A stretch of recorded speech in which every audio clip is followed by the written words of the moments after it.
Barangay LS 97.1. 97.1.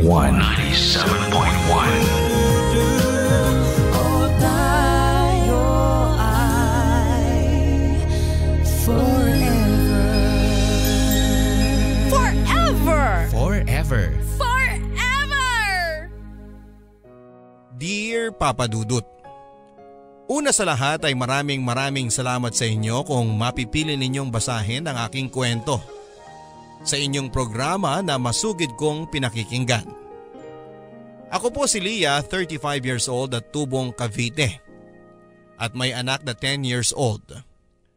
Ang kwentong ibabahagi ko po sa inyo ay isang matinding karanasan na sinapit ko sa aking babaerong asawang si JP. 7 years na kaming kasal ni JP at bago kami nagpakasal ay 5 years kaming mag-boyfriend at GF. College sweethearts kami ni JP, Papa Dudut. At hindi naman sa pagmamayabang, Papa Dudut, pero medyo kami ang it couple sa university namin noong nag-aaral pa lang kami. Ako kasi ang president ng dance club namin, samantalang si JP naman ay basketball varsity player. At dahil basketballista, matangkad, moreno at maganda ang katawan ni JP. Ang palayaw niya nga sa school namin ay Ding Dong dahil kahawig niya raw si Ding Dong Dantes. At dahil nga varsity na may itsura pa, lapitin talaga si JP ng mga babae at bading kahit noon pa. Ako rin naman, Papa Dudut. Kung tutuusin ay marami din akong mga suitors noon. Pero noong naging kami ni JP ay talagang naging loyal na ako sa kanya at wala na akong ine-entertain na iba pang lalaki kahit pa anong gwapo nito. Kahit pa anong talino at yaman. Pero itong si JP ay hindi lang magaling maglaro ng basketball. Magaling din siyang maglaro ng mga babae. Kaya maski ako ay hirap akong mahuli siya noon sa kanyang pambababae. At nalalaman ko lang ang mga ginagawa niya kapag nahuhuli ko na siya o may nagsusumbong sa akin. Sa totoo lang, Papa Dudut, ay hindi na nga sana ako magpapakasal sa kanya. Isang buwan kasi bago kami ikasal ay nahuli ko pa siya na nakikipaglandian sa mismong wedding planner namin. Pero dahil buntis na ako, nag-down payment na sa kung ano-anong mga supplier at naimbitahan na ang buong angkan namin ay tinuloy ko pa rin ang pagpapakasal sa kanya. Ang ginawa na lang namin ay finire namin ang wedding planner at kumuha na lamang kami ng bago at the last minute. Marahil ay nagtataka kayo, Papa Dudut, kung bakit kahit na noon pa lamang ay niloloko na ako ni JP ay nagpapatawad at tinatanggap ko pa rin siya. Makarisma kasi si JP, Papa Dudut, at number 1 sa galing umiyak. Kaya sa tuwing nagkakamali siya at sinusuyo ako at nangangakong magbabago na siya habang umiiyak at nagmamakaawa, ay talaga namang umi-epekto sa akin at pinapatawad ko siya. Nakakalungkot at nakakahiyamang sabihin, Papa Dudut, pero umabot ako sa puntong parang natanggap ko na yung maling kasabihan ng matatanda na okay lang mambabae ang asawa mo, basta ang mahalaga sa'yo pa rin umuuwi. Ano na naman to, JP? Sino na naman tong Teresa na to? Wala lang yan. Kliyente ko lang yan. Kliyente? Kung kliyente yan, bakit ikaw ang binibigyan ng regalo? Naging magkaibigan na rin naman kami. Tapos meron siyang buy and sell na sideline. Kaya binigyan niya ako ng pabango. Wala lang yan sa kanya. Wala? Wala? Bakit may heart sign yung card? Magkaibigan nga lang kami. JP, binibigyan kita ng pagkakataon na umamin. Kung hindi, hihiwalayan na talaga kita. Wala nga kami ng babaeng yan. Sigurado ka ba dyan sa sagot mo? Oo. Sige ha. Wala kayo? Ano tong mga to? Ano yan? Mga screenshot ng landian nyo sa Facebook. What? Saan ang galing yan? Akala mo uubra sa akin yung paglilimit mo sa mga nakikita ko sa post mo? At mga tinatag ka? Ha? Ibigay mo sa akin yan! Eto! Sige!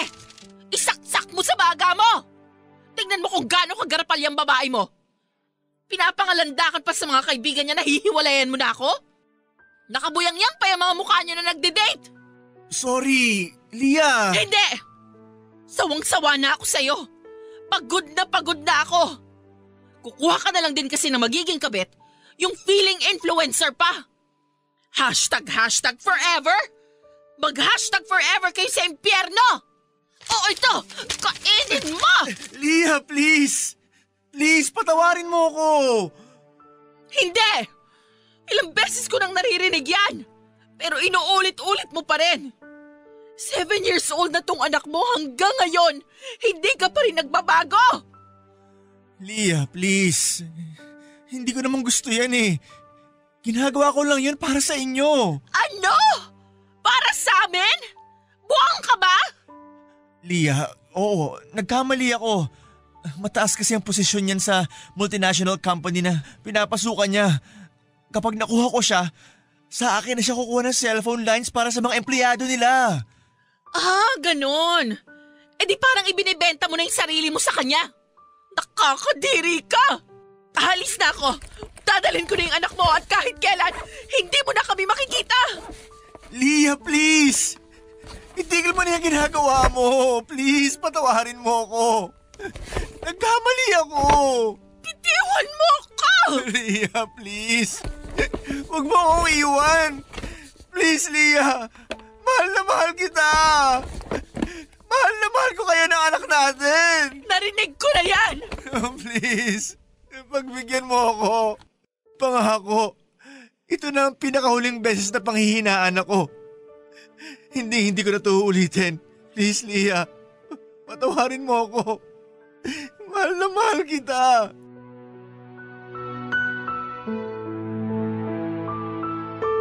Itinuloy ko ang pag-alsa balutan noon, Papa Dudut. Doon muna kami nanirahan ng anak ko sa mga kapatid ko sa loob ng 1 linggo. At dahil nga first time ko rin ginawa na tinutuo ko ang pag-alis ko, sa kabila ng mga pagmamakaawa na ginawa ni JP, ay naramdaman kong for the first time ay nagulantang talaga siya. Inaaraw-araw niya kaming pinupuntahan ng anak ko sa kapatid ko. Nagmamakaawa at umiiyak na patawarin ko na raw siya. At umabot na nga sa punto na kahit na galit na rin ang mga kapatid ko sa kanya, ay nauna pa silang naantig sa mga paandar ni JP kesa sa akin. Eventually ay bumigay na rin ako kay JP at pinatawad ko siya. At bumalik na rin kami ulit ng anak ko sa bahay namin. Sa pagkakataon na yon ay parang natauhan na nga ng kaunti si JP, Papa Dudut. Nakita ko na mas naging focus siya sa pamilya namin. At ayon sa pang-iisto ko sa babae niya, ay parang tinapos na nga nito ang pakikipagrelasyon niya sa babae. Para mas maayos ang samahan namin, ay sinuggest ng kapatid ko na bakit hindi kami sumali sa isang couples retreat. Holy Week kasi noon at nakita ng kapatid ko na merong isang church group na may gaganaping retreat sa Tagaytay. Noong una ay parang alangan pa si JP na sumama. Pero nakumbinsi ko rin siya na sumama kami dito. Naging enlightening naman ang retreat na sinalihan namin ni JP, Papa Dudut. Nakatulong na for 4 days and 3 nights ay nagkaroon kami ng time ni JP sa isa't isa nang malayo sa trabaho, sa anak namin at sa sibilisasyon. Maraming mga activities sa retreat at nakatulong din ang malaki ang mga group sessions and sharings kung saan ay narinig namin ni JP ang sitwasyon ng iba pang mga couples na kagaya namin ay may mga pinagdadaanan din sa kanilang pagsasama. Pag-uwi namin ni JP sa Maynila ay parang na-refresh muli ang aming samahan. Bukod pa kasi rito ay personally din ay nakatulong ang retreat para mapagmuni-munihan namin ang aming mga pansariling goals na labas sa roles namin bilang mga asawa. Pakiramdam ko noon ay parang eto na nga ang simula ng panibagong chapter sa aming samahan, Papa Dudut. At akala ko ay napagtagumpayan na nga ni JP ang sakit niya sa pambababae. Pero 1 buwan lang matapos ng aming retreat ay nakaramdam ako na parang may ibang kinikilos na naman itong si JP. Ang una kong duda ay baka may babae na naman siya. Hindi ko kasi matiyak noong una dahil parang may kakaiba sa kilos niya. Hindi katulad ng dati na halos hindi ko ma-detect na may milagro siyang ginagawa. This time, may mga moments na nahuhuli ko siyang aligaga at balisa. At hindi nga nagtagal ay natuklasan ko, Papa Dudot, na meron naman pala itong ginagawang kabulastugan. Tingnan mo talaga tong JP na to, oh. Kakamadali na iwan yung cellphone. Saan ba yung nagre-ring na yon? Mr. Chen, sagutin ko ba? Baka importante ito eh. Tawagan ko ba? Pinako niya lock niya sa phone? Mr. Chen ulit. Babe! Nasaan ka na ba? Kanina pa ako dito! Malalobat na ako! Babe! Ma'am, wala po si sir dito. Katulong po ako. Naiwan niya yung cellphone niya sa bahay niya. Ha? Ano? Wrong number ata ako. Sorry!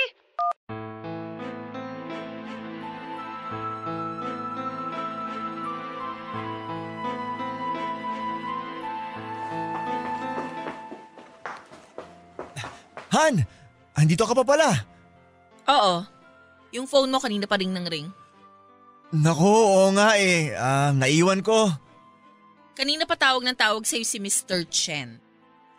Ganun ba? Naku, oo nga eh. Kaya nga ako bumalik.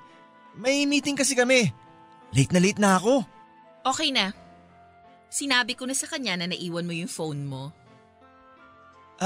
Ha? Sinagot ko tawag ni Mr. Chen. Sabi ko, naiwan mo yung phone mo dito sa bahay at pasensya na. Nakausap mo siya? Oo. Bakit parang na-shock ka? Wala. Bakit hindi mo siya tawagan ngayon? Para magkausap kayo. Etong phone mo. Sige, mamaya na. Hindi, dito na. Tawagan mo na ngayon. Baka nag-aalala na yon. Mukhang malaking kliyente pa naman. Okay. Hi, Mr. Chen. Yes, sorry. Malilate. Aray! Sinungaling! Wala ka namang tinatawagan Nakausap ko na yung Mr. Chen mo. Babae! Baka sekretary niya. Ang sabi, nasaan ka na daw, babe? Baka yung sekretary niya, na mali lang ang tawag. Yung sekretary niya? Ginagamit ang phone ni Mr. Chen? Hoy, Juan Paulo! Huling-huli ka na. Nagpupumilit ka pang magpalusot. Hayop ka talaga! Han, please! Huwag mo akong mahanhan! Paritreat-retreat pa tayo? Maski ang Diyos hindi tumatalab dyan sa pambababae mo! May sa demonyo ka na!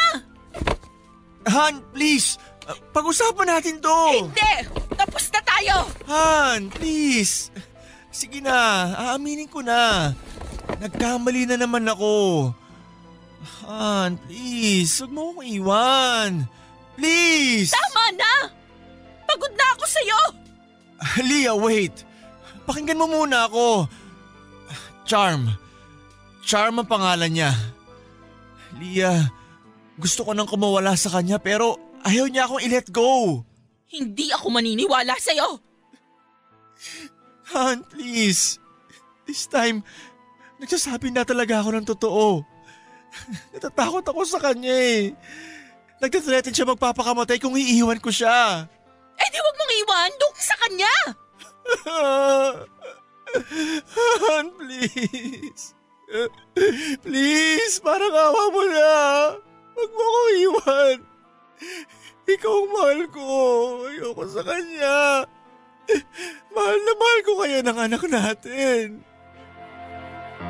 Katulad ng huli kong ginawa, Papa Dudut, ay nag-alsa balutan ako at tumira muna sa mga kapatid ko. Wala na nga sana talaga akong balak na makipagbalikan pa kay JP.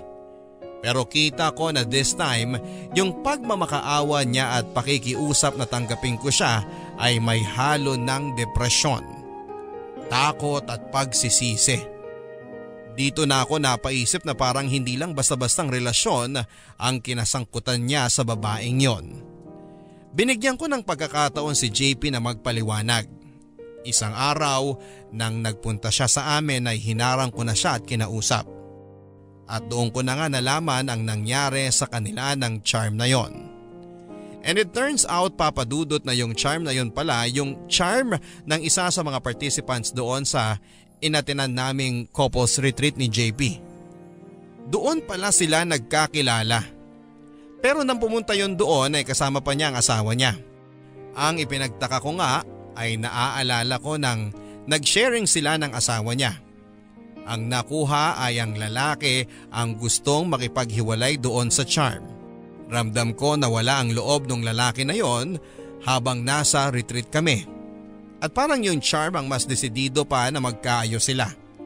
Kaya gulat na gulat ako nang sabihin ni JP na yon ang bago niyang kalaguyo. Ang nangyari pala, isang beses na nagkausap sila ni JP sa retreat na yon. At parang na-in love at first conversation daw sa kanya yung babae. Ito namang magaling kong asawa, dahil napansin niyang parang madali niyang makukuha ang loob ng babae ay nag-take advantage siya. Ang hindi niya alam ay mapofall pala sa kanya ng husto yung babae. Lampas isang linggo mula nang una silang mag-date ng charm na yon, ay tuluyan na raw itong nakipaghiwalay sa asawa niya. At hindi daw akalain ni JP na magiging sobrang clingy nito. Halos araw-araw daw nitong gustong makipagkita sa kanya. At nang tumagal nga ay hinikayat na rin daw siya nito na makipaghiwalay sa akin at sa kanya na raw sumama. At nung sinubukan daw ni JP na makipaghiwalay dito ay nagwala daw ito at nagthreaten na magpapakamatay. Hindi na raw nahimasmasan si JP at na-realize niya kung gaano kalaking gulo ang pinasok niya. At dahil nga pinutol ko na ang lahat ng communication ko kay JP ay nawalan na rin ako ng balita tungkol sa kanya. Nag-iwan pa ito ng kung ano-anong regalo at pagkain para sa amin. Pero nagbilin ako sa kapatid ko na huwag yung tanggapin. Minsan ay inaabangan din kami ni JP sa school ni Tenten sa oras ng pagsuntuko sa anak namin. Pero hindi ko siya pinapansin at itinuturing ko siyang invisible. At kahit na umiiyak ang anak ko minsan dahil namimiss daw niya ang papa niya, tinitiis ko yon, Papa Dudut. Ang ipinaliwanag ko na lang sa bata ay may kasalanan na ginawa sa amin ang papa niya. At maipapaliwanag ko lang yon sa kanya kapag nasa tamang edad na siya. Ayon sa ate ko ay may 3 linggo din daw na punta ng punta sa bahay ng ate ko si JP para hanapin kami. Pero nang tumagal, siguro ay napagod na rin siya. Kaya padalang ng padalang ang pagbisita raw niya kina ate. Aaminin ko sa inyo, Papa Dudut, namimiss ko rin si JP sa kabila ng lahat ng ginawa niya sa akin. Mahal ko pa rin naman siya at napakahirap din namang pigilan ang damdamin ko. Lalo pat napakatagal naming nagsama. Pero tinibayan ko ang loob ko dahil natuto na ako. And in a way ay gusto ko rin siyang parusahan. Nabuhay kami ng tahimik ng anak ko sa loob ng 2 buwan, Papa Dudut. Pero isang araw ay nagulantang ako nang may biglang lumapit sa amin sa restaurant nang patapos na kaming mag-dinner ng anak ko. Walang iba kung hindi si Charm.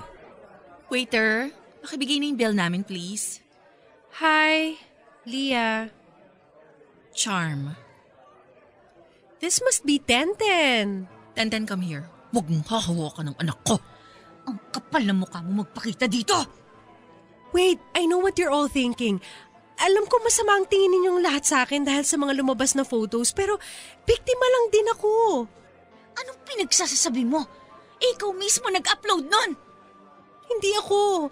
Hindi ko rin kilala kung sinong nag-upload ng mga yun. Sinungaling ka. Please, hindi ako nagsisinungaling. Kaya nga ako lumapit sa inyo para magkausap tayo. Umalis ka na! Ate, sige na. Dalhin mo na muna si Tenten sa kotse. Doon na muna kayo. Leah? Sige na ate. Gusto ko rin magkausap kami. Sigurado ka ba dyan, Leah? Oo ate. Doon na kayo ni Tenten muna sa kotse. Susunod na lang ako. O sige. Pero tandaan mo, Charm, ha? Kitang-kita ko kayo sa bintana ng restaurant na to sa labas. Nakamasid ako sa inyo. Huwag mong susubukang gumawa ng kahit na ano kung hindi pagsisisihan mo. Paano mo nalaman na nandito kami? Ini-stalk mo kami? No, hindi, Leah. Nagkataon lang na nakita kita dito. Ang alam ko baka ito yung only chance para makausap ka kaya nilakasan ko na yung loob ko. Kung may sasabihin ka, bilisan mo na. Leah, kagaya ng sinabi ko, hindi ako ang nag-upload ng mga pictures and videos na yon. Eh kung hindi ikaw, sino? Hindi ko rin alam, Leah. Hindi ako naniniwala. Niloloko mo ko. Ikaw ang nag-upload nun. Leah, paniwalaan mo ko. Alam ko mali yung ginawa namin ni JP. Nagkasala kami, pero tinapos na namin yun. Maski nga ako, nasira dahil sa mga pictures na yun. Wait, nasira? Ha? Huwag mong gamitin ang salitang yun, Charm. Dati ka nang sira. Ang kaibahan lang, ngayon, mas marami nang nakakaalam sa pagiging kabit mo. Pero ang hindi ko mapapatawad, yung pati kami. Ako, nasira ang reputasyon dahil sa kataksilan ninyo ni JP. Leah, please, patawarin mo na kami. Tinapos na namin yun. Kamusta na nga pala kayo ni JP? Matagal ko na siyang hiniwalayan. At sinabi ko nga sa kanya na iyong-iyo na siya at ayoko na sa kanya.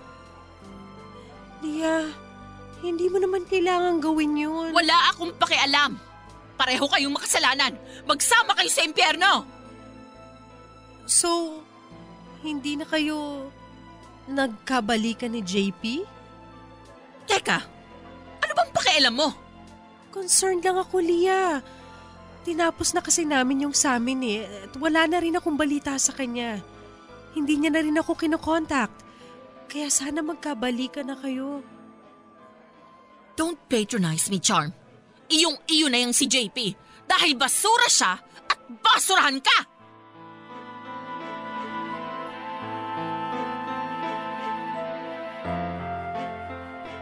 Nagulantang ako sa insidenteng yon, Papa Dudut. Sigurado kasi kami na si Charm ang kalaban namin. At siya ang nagbabanta sa kaligtasan namin ng anak ko. Pero nang nakausap ko nga si Charm, ay naisip kong baka tama nga ang sinasabi ng mga pulis. Baka nga hindi naman si Charm ang nag-upload ng mga skandal at baka may iba pang naging kabet o naatraso si JP na gumagawa sa amin ang lahat ng ito. At dahil nga sa mga nangyari ay natempt ako na makipag-usap muli kay JP upang ipaalam sa kanya ang bagong impormasyon at para makatulong na rin siya sa pagtukoy namin at pag-iimbestiga kung sino nga ba talaga ang gumugulo sa amin.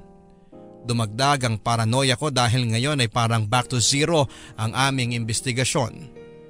Hindi pala namin kilala ang nanggugulo sa amin.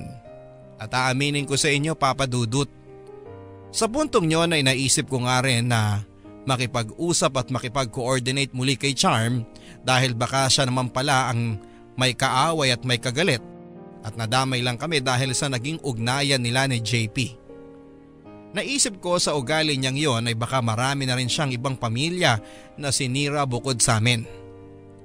Isang araw pagdating ko sa reception ay tinawag ako ng guard dahil may nag-iwan daw ng isang parcel nang wala kami sa unit. Bigla akong kinabahan dahil bukod sa mga kamag-anak ko ay walang nakakaalam ng bago naming tinitirhan. At dumoble ang aking takot nang nakita ko ang laman ng parcel. Mga pictures namin ng anak ko na lumalabas at pumapasok sa condominium building namin. Sa likod ng isa sa mga pictures ay may mensaheng nakalagay. Kung ayaw mong mabuhay kayo ng anak mo sa takot, mag-file ka na ng annulment kay JP at palayain mo na siya. Kahit na natakot ako sa pagbabantang yon, Papa Dudut, ay nanaig pa rin sa akin ang pagiging kabitenya ko. Dahil pinipressure ako ng kung sino mang taong yon na makipaghiwalay kay JP ay mas lalo akong nakaramdam na dapat ay hindi ko hiwalayan ang asawa ko. Hindi na ako magpapasailalim sa kung kani-kanino man. Ginawa ko ang pagpapasya at pag-a-adjust na yon sa lampas ng isang dekada kay JP. At ngayon ay natuto na akong ipaglaban ang sarili ko at ang anak ko. Dahil dito ay pinakonta kong muli si JP sa ate ko at nag-decide ako na kausapin siya. Upang matuldukan na namin sa lalo't madaling panahon kung sino man ang nagbablackmail sa amin ng anak ko. Maraming salamat, Leah, at nakipagkita ka uli sa akin. Kumusta na kayo ni Tenten? Miss na miss ko na kayo. Hindi ba sinabi sa'yo ni ate kung bakit kita ipinatawag? Aha? Hindi. May bago ulit kami nakuhang parcel sa bago naming tinitirhan. May nangi-stock uli sa amin at kinukunan kami ng pictures. Ano? Nakita mo na ang ginawa mo sa amin, JP? Pati kami ng anak mo na nananahimik, nadadamay sa karma mo. Lintik talaga yung charm na yan. Ayaw kong tantanan. Ipapapulis ko na siya. Hindi si Charm ang nangbablackmail sa amin. What? Paano mo nasabi? Dahil nagkausap kami. Pinuntahan niya kami sa restaurant ni Tenten. What? Pinuntahan kayo ni Charm? Oo. Anong ginawa niya? Anong sinabi niya? Ang sabi niya, hindi daw siya ang nag-upload ng mga pictures ninyo. Sabi niya, biktima lang siya. Binigay mo ba yung bagong address niyo sa kanya? No! Why would I do that? Leah, nasundan niya kayo. Baka nung galing kayo sa restaurant, sinundan niya kayo. What? JP, kung ang pakay lang ni Charm ay ipahamak at takutin kami, bakit pa siya nakipag-usap sa akin? Pwede niya namang gawin yon na hindi namin nalalaman bilang nandun na rin naman siya sa restaurant at nakita niya kaming kumakain. Hindi ko alam. Nalilito na rin ako. Meron pa ba siyang ibang sinabi? Ang sabi niya lang, tinapos niyo na raw ang relasyon ninyo. Kaya sana nga daw magkabalikan na tayo. Akala niya siguro kapag nagkabalikan tayo, mabubura na ang mga kasalanang ginawa niya. Leah, nagfi-fish si Charm ng impormasyon sa'yo. Ano?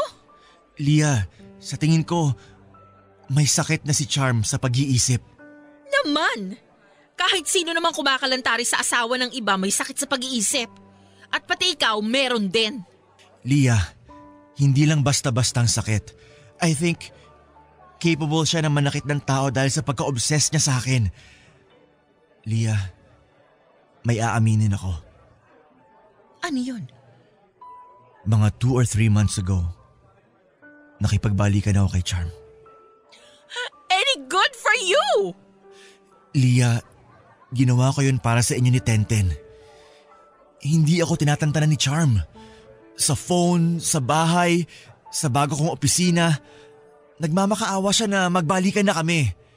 And the more na iniiwasan ko siya, mas lalo siyang nagiging bayolente. Palagi niya kayong sinusumpa na may mangyayari sa inyong masama ni Tenten kapag hindi ko siya binalikan. At alam kong kahit dinadaan niya lang sa ganun, pambabanta na rin yun. Ano? Kahit ganun si Charm, tuso siya. Alam niya na hindi pwede maging pruweba yung mga ganong salita lang kapag kinasuhan siya. Alam niya rin kasing marami akong mga naging babae dati na pwede maging suspect sa mga nangyayari ngayon. Ikaw ang may kasalanan ng lahat ng to, JP. Ano? Akala mo lahat malulusutan mo? O edi nakakuha ka ngayon ng katapat mo? I'm sorry. I'm sorry, Leah. Kaya nga ako nakipagbalikan sa kanya eh. Kahit na labag sa loob ko. Para hindi na niya kayo idamay. At para patahimikan na niya kayo ni Tenten. Pero hindi ko na talaga kinaya. Nakipaghiwalay din ako sa kanya mga 2 weeks ago. Tinakasan ko siya. Lumipat rin ako ng bahay. Nag-resign ulit ako sa nilipatan kong kumpanya. Naging kampante ako kasi alam ko rin na hindi na niya kayo mahahanap ni Tenten dahil lumipat na kayo. Pero natuntun niya pa rin kayo. Leah, sigurado ako. Si Charm ulit tong nanggugulo sa inyo. I'm sorry. JP, hindi kita mapapatawad hanggang kamatayan. Sana hindi na lang tayo nagkakilala. Sana hindi na lang kita minahal.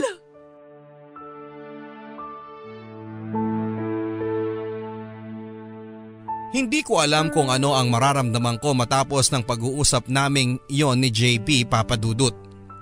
Pagdating ko sa bahay ay humahagulhol ako ng humahagulhol at sa buong buhay ko ay noon lang ako nag-breakdown ng ganon kalala. Halo-halong galit kay JP, kay Charm at sa sarili ko ang naramdaman ko. And at the same time ay matinding sakit at lungkot din ang nararamdaman ko dahil finally, nag-sink in na sa akin na hindi ko talaga mapapatawad si JP. Our marriage has failed. Pero ang masaklap, sa kabila ng lahat ng ginagawa niya ay mahal ko pa rin si JP. Ang sakit-sakit pa rin na malaman na sumama ulit siya at nakipagsiping siya kay Charm. Yun ay kahit pa sinasabi niya na para sa kapakanan namin ng anak ko ang ginagawa niya. At dahil sa pag-uusap naming dingyo ni JP ay na-realize ko na baka nga si Charm talaga ang nanggugulo sa amin.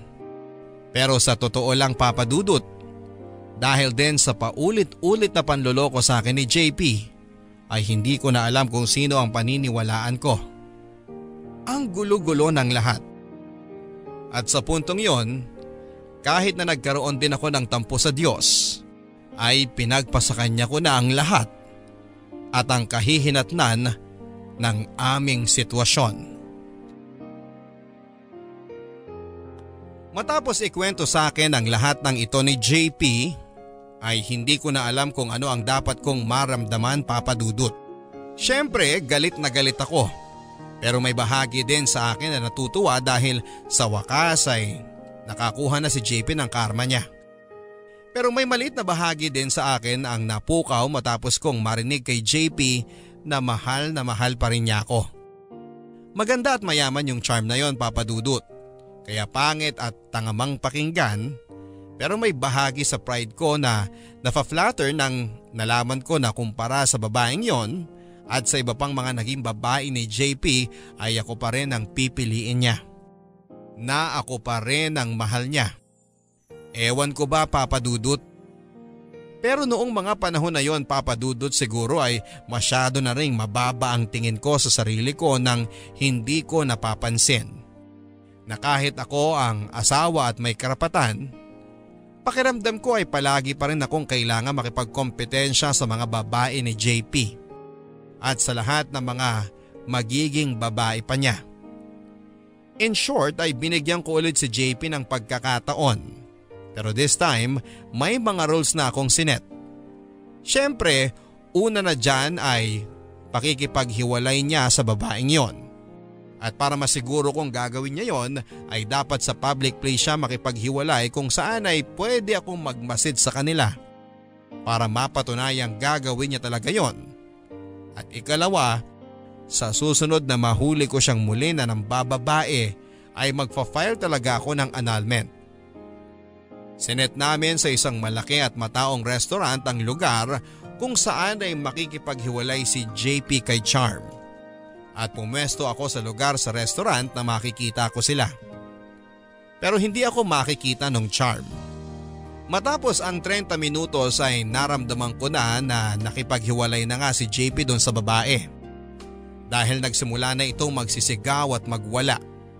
At kung hindi pa ito inawat ng guard at ng mga waiters ay hindi ito aalis. Ang huling sinigaw ng babae bago umalis ay walang ibang pwedeng makinabang sa iyo JP. Ako lang. Kahit na nagtitimpi na rin ako na puntahan at awayan ng babae na yon, sa puntong yon ay nakaramdam ako ng kakaibang takot. Naramdaman ko na parang may mali na sa pag-iisip ng babaeng ito. At ilang araw lang matapos ang insidenteng yon, ay nalaman ko na nga na totoo ang kutob ko. May malaking pinasabog si Charm sa aming lahat.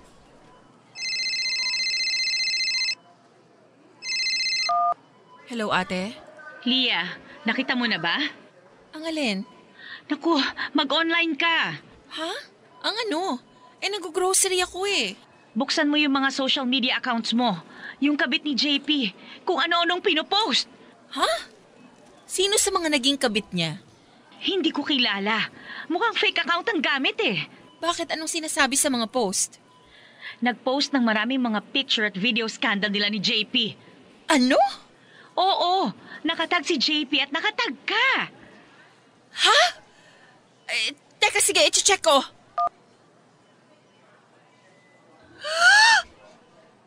Ano to? Shucks, umabot pa kina Papa sa Canada. Hello? Pa? Lia, nakita mo na ba yung ginawa ng kabit ng asawa mo? Pa, oo nga po eh. Ngayon ko lang nakita. Ano ba naman yan, Lia? Akala namin tumino na yung asawa mo. Magpasalamat siya at wala ako sa Maynila. Kundi pinadampot ko na yan. Oo nga po pa eh. Akala ko rin nagbago na si JP. Ang mama mo nagpanic attack. Yung mga pamangkin mo mga bata, nakita na rin yata ang mga picture at video. Makipaghiwalay ka na dyan. Yun lang ang sasabihin ko sa'yo. Diyos ko. Ano ba naman to?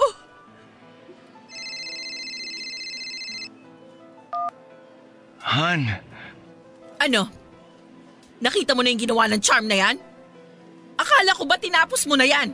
Han, mga old pictures at videos namin yon. Hindi ko alam na ni-record niya pala. Hayop kayo? Umabot pa kina Papa sa Canada? Nakita na ng lahat ng kamag-anak at mga kaibigan natin.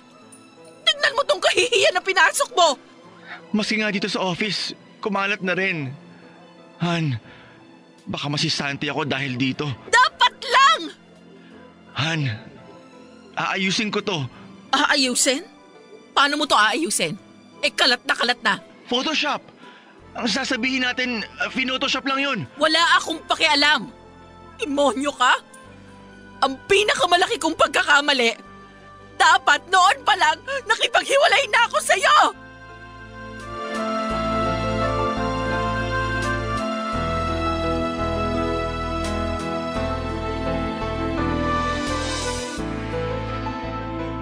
Nag-mass report kami sa fake account na ginamit ni Charm Papa Dudut.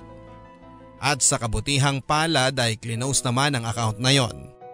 Pero kahit na ganoon pa man ay nasira na kami ng husto sa mga kamag-anak at kakilala namin. At kagaya nga ng inaasahan ay nasisante rin si JP sa opisina niya.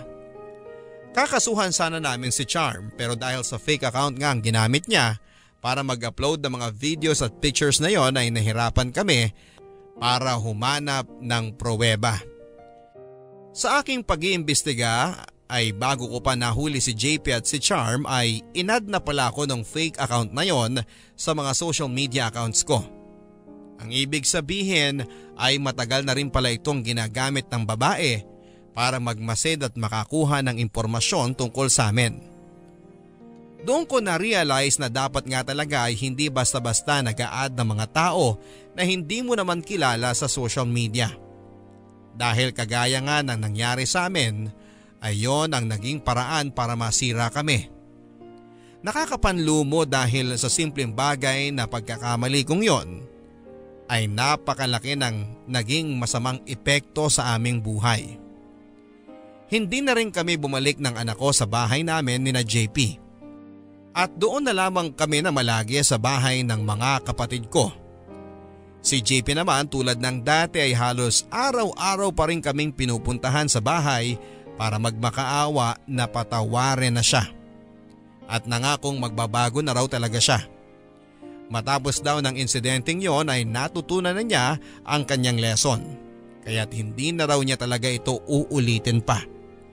Pero sa pagkakataon na yon Papa Dudut ay tinagasan ko na ang sarili ko.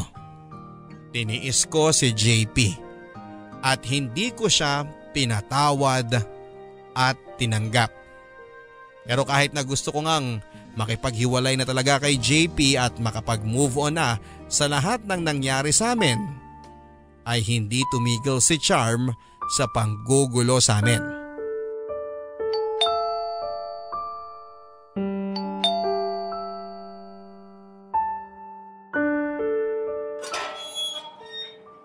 Ano yun? Delivery po para kay Miss Lia. Delivery para sa akin?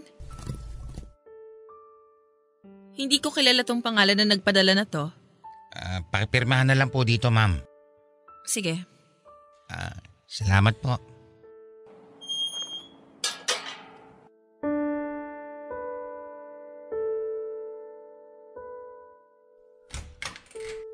Ate?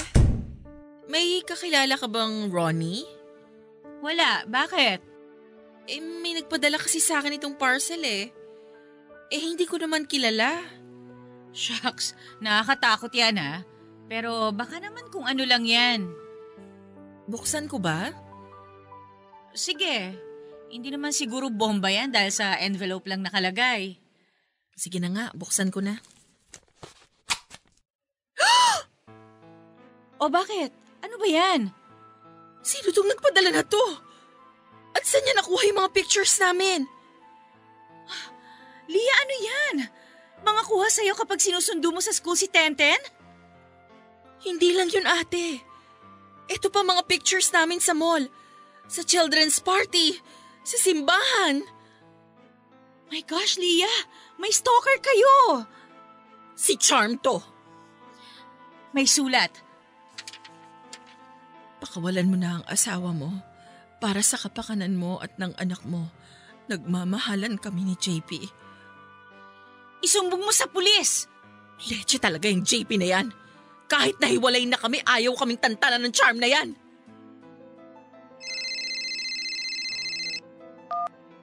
Han?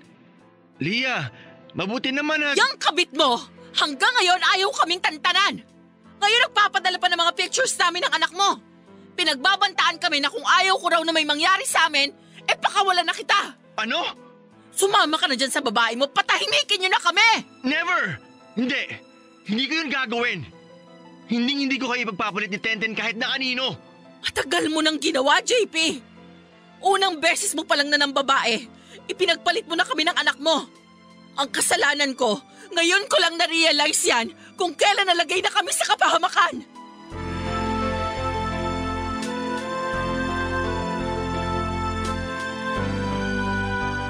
Nireport namin sa pulis ang nangyari sa amin, Papa Dudut. Pero dahil maingat at tuso nga si Charm ay wala namang kaming konkretong ebidensya na pwedeng ihain laban sa kanya. At nang tinanong kami ng pulis kung si Charm lang daw ba ang pwedeng gumawa sa amin noon, ay hindi rin kami masyadong makasagot ni JP. Sa dinami-dami kasi ng mga naging babae ni JP na pinaiyak niya at pinaglaruan, ay doon nga namin na-realize na kung tutuusin ay marami rin palang pwedeng magkaroon ng motibo na sirain kami at paghigantihan si JP. Pero itong si JP, ewan ko. Siguradong sigurado daw siya na si Charm daw yon dahil sa lahat daw ng mga babaeng naging kabit niya ay eto raw ang pinaka-disturb at may violent tendencies. Pero kahit na ganoon na nga ay hindi pa rin daw konkretong ebidensya ito. Maaaring ibang tao pa rin daw ang may gawa nito. At maaaring nagkataon o sinabayan lang ang nangyaring iskandalo sa amin sa social media. At para sa kaligtasan ng anak ko ay minabuti naming lumipat ng bahay, Papa Dudut. Inalertuhan na rin namin ang barangay ni na ate para makapagronda ang mga tanod gabi-gabi. At nagpakabit na rin kami ng CCTV sa bahay ni na ate para din sa sarili nilang proteksyon. Samantala lumipat kami sa isang kondo ng anak ko para rin sa mas mahigpit na security. At nang sa ganoon ay hindi basta-bastang makakapasok ang kahit na sinong hindi dumadaan sa receptionist. Maski kay JP ay hindi namin sinabi kung saan kami lumipat. At mahigpit din naming pinagbabawal kina ate na huwag nilang sasabihin kahit na kanino ang bagong eksaktong address namin. Para yung isang bangungot, Papa Dudut. Nabuhay kami at ng mga kapatid ko sa takot at pangamba. At ang tanging nagpapalakas na lang sa akin ang mga panahong yon ay ang aking anak. Kailangan kong maging malakas at matapang para kay Tenten. At dahil nga hindi na praktikal sa amin na lumipat na naman kami ng anak ko ng ibang bahay, ay binili na lang namin ang security ng condominium na tinitirhan namin na magmatsyag ng matindi. At kahit nga medyo masakit sa bulsa ay kumuha na rin kami ng swelduhang bodyguard namin ng anak ko. At para sigurado kaming mapagkakatiwalaan ay malayong kamag-anak din namin ang kinuha naming bodyguard. Labag man sa loob ko ay dumalas na rin tuloy ang pagkikita namin ni JP dahil sa investigasyon. Dahil alam naming nakamatsyag na si Charm sa kondominium na tinitirhan namin ay naisip namin na ng mga pulis na gawa ng entrapment para mahuli sa akto kung sakaling si Charm nga talaga ang may kagagawa ng lahat ng mga pangyayari. At dahil sa alam naming si JP ang pakay nito, ay napagdesisyon namin na siya ang gawin naming pain kay Charm. Pinapunta namin si JP sa kondo at pagkaakyat niya sa unit namin ay kinabitan namin siya ng hidden mic at camera. At pag alis ni JP sa condominium ay umepekto na ang aming entrapment. Sinundan siya ni Charm. JP. Charm? Sinundan mo ako? Hayop ka, JP! Bakit mo ako iniwan? Bakit bigla ka nawala? Pinagmukha mo ako tanga! Charm! Huminahon ka na!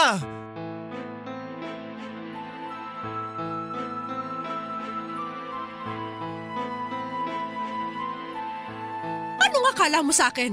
Laruan mo? Na kapag ayaw mo na, basta-basta mo na lang iiwan? Charm, patawarin mo ako. Nagkamali ako. May asawa akong tao at may asawa ka rin. Nagkamali tayo. JP, kahit naman may mga asawa tayo nagmamahalan, di ba? Walang mali sa ginawa natin. Nagmamahalan tayo. Charm, si Leah ang mahal ko. I'm sorry. Hindi ako naniniwala. Ako ang mahal mo. Sinasabi mo lang yan dahil kasal kayo, dahil nagigilty ka. JP, please, huwag mo panlabanan ng nararamdaman mo. Alam ko mahal mo rin ako. Walang masama sa nararamdaman natin. Charm, tama na. Hindi kita mahal. Mahal ko ang asawa ko. Kalokohan! JP, kung mahal mo talaga ang asawa mo, bakit mo siya paulit-ulit na niloloko? Bakit ilang beses ka ng babae? Ibig sabihin, hindi ka masaya sa kanya. Nagkamali ako, Charm. Pinagsisisihan ko ng lahat ng nagawa ko. JP, makinig ka sa akin, okay? Hindi mo mahal si Leah. Bakit nung tayong magkasama, ang saya-saya natin? Diba? Halos araw-araw nagtatagpo tayo, sabik na sabik tayo sa isa't isa. Charm, bitiwan mo ako! I love you, JP. Huwag mo labanan. Alam kong ako ang mahal mo. Bitiwan mo ako! Tapos na tayo! Si Leah ang mahal ko! Hindi yan totoo! Nangako ka sa akin na iiwan mo na siya! Nangako ka sa akin na ako ang pipiliin mo! Na makikipag-anal ka sa kanya at ako ang pakakasalan mo! Nagsinungaling ako sa'yo! Sinabi ko lang yun para tantanan mo na si Leah at ang anak ko! Nangya ka, JP! Hindi ako papayag na bumalik ka sa kanya! Ako ang mahal mo! Charm, tama na! Layuan mo na ako! Patahimikan mo na kami ng pamilya ko! Itigil mo na ang panggugulo at pananakot sa kanila! Hindi ako titigil! Kahit saan pa kayo magtago, hahanapin ko kayo! Hindi ko kayo patatahimikin! Tama na, Charm! Tama na! Manda kayo! Maghihiganti ako!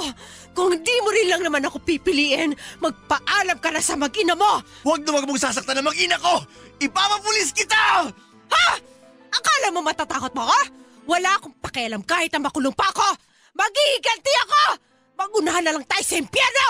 Itago mo yung mag-ina mo! Tulungan niyo ako!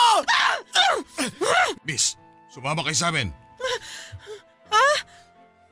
Bakit may polis dito? Walang giyak ka talaga, JP! Tandaan mo, pagpabayaran mo to!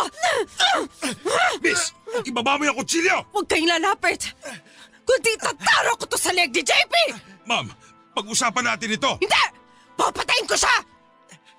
Kahit patayin mo ako ngayon, handa ako mamatay para sa pamilya ko! Anong giyak ka? Sige, ako na lang ang magpapakamatay! Ma'am, huwag mong gagawin yan! Dali! Isugod ka sa ospital!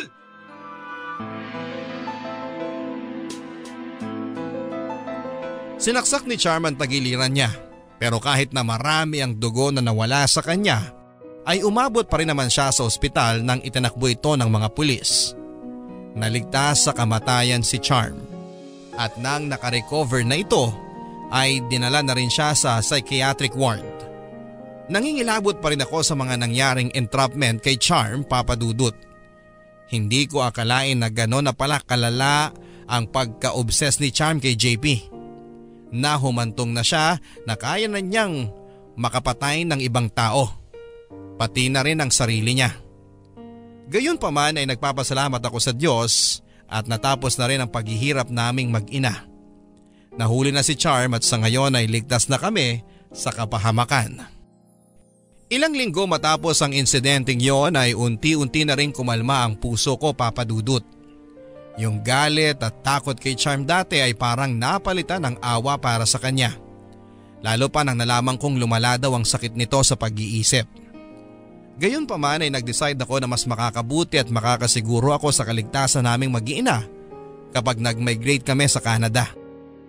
At kahit din natuldukan na ang madilim na pangyayaring yon sa aming buhay mag-asawa, ay minabuti ko rin na hindi makipag-reconcile kay JP, Papa Dudut. Ang sabi ko sa kanya ay kailangan ko ng space para makapag-isip at makapag-decide kung tatanggapin ko ulit siya. Pero nang nag-decide ako na lilipat na kami sa Canada ni Tenten ay kinausap ko ng maayos si JP. Kahit naman kasi papaano, siya pa rin ang ama ng anak ko. JP, kaya ako nakipagkita sa'yo kasi may sasabihin akong mahalaga. Ano yun, Leah?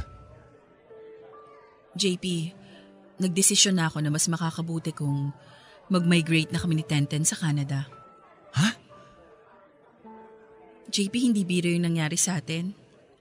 Nalagay kami sa kapahamakan. At alam kong galing sa may kayang pamilya si Charm. Maaari ngayon ligtas kami. Pero natatakot ako na balang araw balikan niya kami. Naiintindihan ko. Pero Leah, paano tayo? I'm sorry, JP.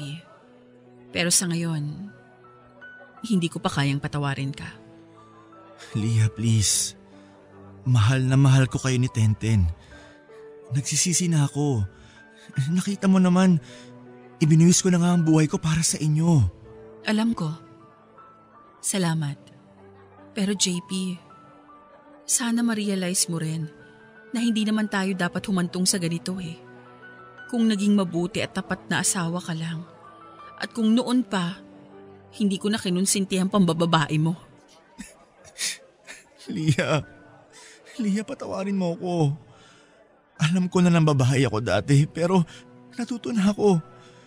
Hindi ko na yun uulitin. Matapos na nangyari sa atin, hindi ko na rin kayang mambabae ulit. Pero JP, tingnan mo.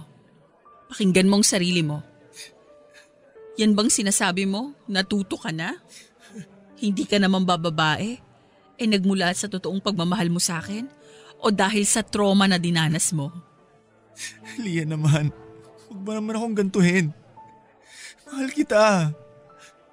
Paniwalaan mo ko. Hindi ko kayang mawala kayo sa buhay ko. Alam mo, JP, naaalala ko pa rin yung narinig ko na sinabi ni Charm dun sa entrapment eh.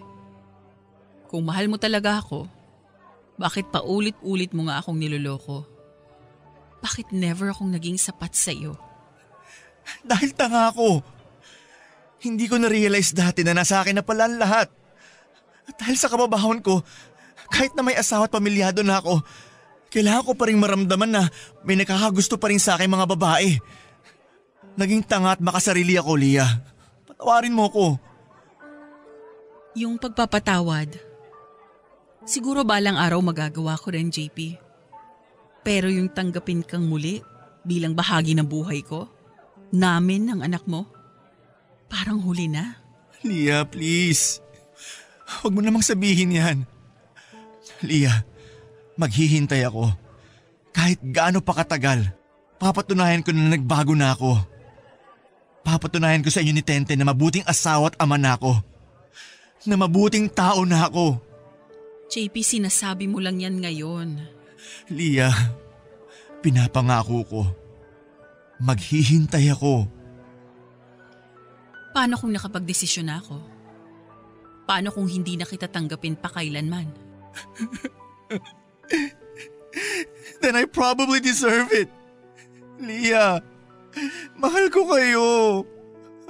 Sige, kahit di na kayo bumalik, kahit di na tayo magkaayos, lagi mong tatandaan na nandito lang ako. Umaasa. JP, huwag mo na akong pahirapan. Sige, alis na ako. Leah, please. Please, wag muna. 15 minutes. 10 minutes. Sige, kahit na 5 minutes lang. Dito ka muna. Stay with me. Hawakan mo tong kamay ko. Please. Thank you. Thank you, Leah. Hayaan mo muna ako na maalala ko tong mga huling minuto nating ito. Ang pakiramdam ng kamay mo na nakahawak sa kamay ko. Dahil baka ito na ang huling sandali na magagawa ko to.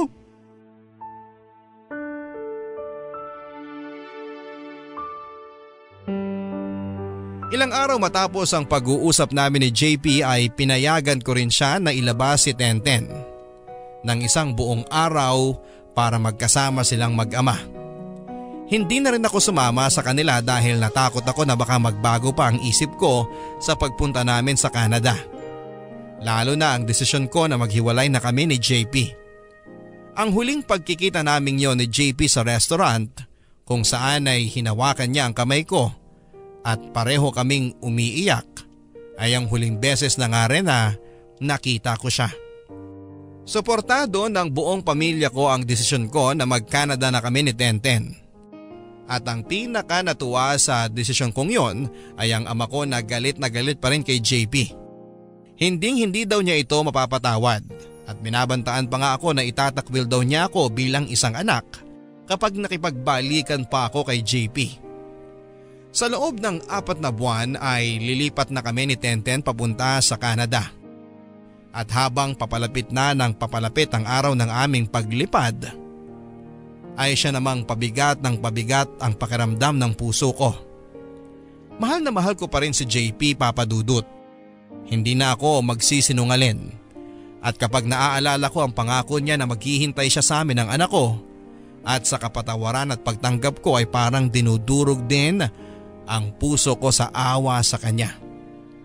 Ang sakit tuldukan ng pagmamahal ko kay JP, Papa Dudut. Pero ang hirap-hirap na ring magtiwalang muli sa kanya.